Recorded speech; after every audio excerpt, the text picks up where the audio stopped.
Hello guys, welcome to my channel T something, and in this video tutorial I will gonna show you how to fix Windows 11 as well as Windows 10 run as administrator not working. So how can fix this type of error? Let's get started. Before starting of the video, I humbly request you please subscribe my YouTube channel for more updates. So let's start. Okay guys, first of all in the search box type user account control. Open change user account control, scroll down, click OK and click yes to continue. The second method is that in the search box type netpl viz, open it.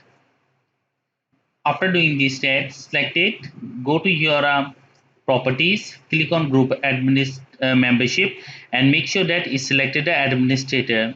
Click on apply and OK button and click yes to group to OK. After doing this step, restart your computer and I'm sure that after restarting your computer, your problem is fixed. I hope this video is helpful for you. Thank you for watching and please subscribe my YouTube channel.